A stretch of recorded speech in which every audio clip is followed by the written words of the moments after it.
राजस्थान राज्यातून एक धक्कादायक व्हिडिओ व्हायरल होत आहे, ज्याने सर्वांच्याच भुवया उंचावलेल्या आहे। व्हिडिओत केलेल्या दाव्यानुसार राजस्थानातील एका गावाचे सरपंच, जे चांगलेच वयस्कर दिसत आहे, त्यांनी आपल्या गावातील एका 19 वर्षीय मुलीसोबत हॉटेलमध्ये गेले आणि त्यांचा कार्यक्रम सुरू असतानाच पत्नीने त्यांना रंगेहात पकडलं। या घटनेची अधिकृत पुष्टी अद्याप झाली नसली तरी याचा व्हिडिओ मात्र इंटरनेटवर फार वेगाने व्हायरल होतो आहे।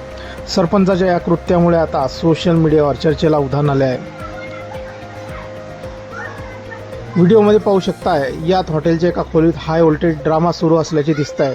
पत्नी आपल्या पतीला हॉटेलमध्ये तरुणीसोबत रंगेहात पकडते, ज्यानंतर तिचा राग अनावर होतो।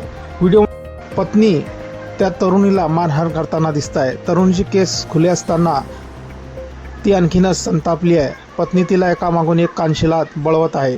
संधी पाहून तरुणीही मागे राहिलेली नाही आणि तीही आपल्या पायातील चप्पल काढून त्या महिलेवर उलट सीनाजोर होण्याचा प्रयत्न करते आहे। यामध्ये काही तरुणांनी उडी घेतली असून ते त्यांना समजवण्याचा प्रयत्न करत आहेत। तरुणी कॉलेजच्या गणवेशात दिसते, त्यामुळे घटनेविषयीची चिंता आणखी वाढली आहे। व्हिडिओमध्ये लोकांचा जमाव देखील दिसतोय, जे नक्की काय घडलं हे पाहण्यासाठी खोलीबाहेर आलेले असतात। यातीलच एकाने घटनेचा व्हिडिओ आपल्या कॅमेऱ्यात कैद केला असून नंतर इंटरनेटवर त्याला शेअर केले आहे। तथापि कोणाचीही ओळख किंवा या संपूर्ण घटनेचे खरे स्वरूप अद्याप अधिकृत निवेदन जारी करण्यात आलेले नाही आहे। या घटनेचा व्हिडिओ आता सोशल मीडियावर वेगवेगळ्या प्लॅटफॉर्मवर शेअर करण्यात आला असून मुलीचे वय कमी असल्याने व्यक्तीच्या कृत्यावर आता संताप व्यक्त केला जात आहे।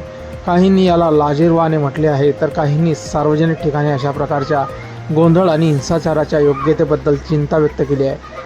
ही घटना पुन्हा एकदा सिद्ध करते की तुम्ही केलेली चूक फार काळ जगापासून लपली जाऊ शकत नाही। इंटरनेटच्या जगात तुमची पर्सनल गोष्ट ही कधी सार्वजनिक होईल याची शाश्वती नाही, त्यामुळे प्रत्येकाने आपली जबाबदारी ओळखून वागणे गरजेचे आहे।